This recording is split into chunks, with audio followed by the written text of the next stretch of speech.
hugs all. Thanks for popping by Petrichor Ranch for Pep Talks Praise. Today is Sunday, April 13th, and we'll be reading from the Message and Walking with God. Today's verse is Hebrews 11:26. He esteemed the reproach of Christ as greater riches than the treasures in Egypt, for he looked to the reward. 24 through 28 from the Message. By faith, Moses, when grown, refused the privileges of Egyptian royal house. He chose a hard life with God's people rather than an opportunistic, soft life of sin with the opposers. He valued suffering in the Messiah's camp far greater than Egyptian wealth because he was looking ahead, anticipating the payoff. By an act of faith, he turned his heel on Egypt, indifferent to the king's blind rage. He had an eye on the one no eye can see. He had his eye on the one no eye can see, and kept right on going.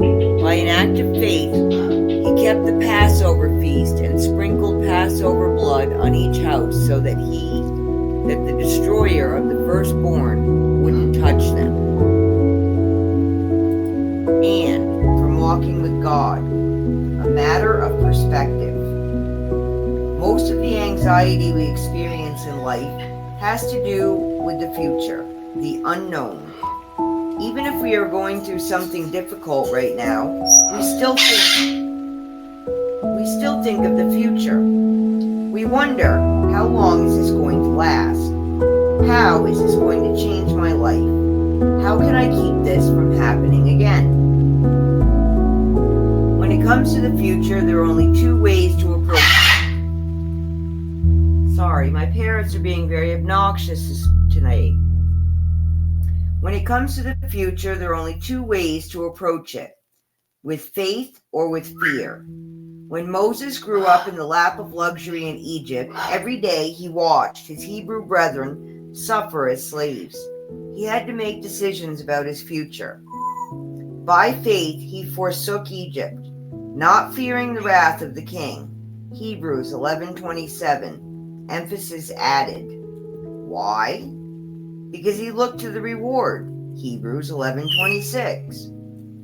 Moses faced his future with faith, not with fear, because his perspective was heavenly, not earthly. He gave up the riches of Egypt to gain the rewards of eternity, knowing there was no comparison. If you are tempted to fear something in your future, let a heavenly perspective give you a faith instead. A heavenly perspective means seeing life, including the future, the way God sees it. In your quote from William Carey, expect great things from God. Attempt great things for God. And your Tiny Tins pep talk for the day is no bad days. What are you having bad days for, folks? Things happen, I understand. Don't start your day assuming it's going to be a bad one. Start it out there, feet on the floor. Not today, Satan, not today. Go out there and get it done. No bad days. As always, sending much peace, love, and harmony from Petrichor Ranch in Arizona. Get some sun and find a reason to smile. Talk to you tomorrow.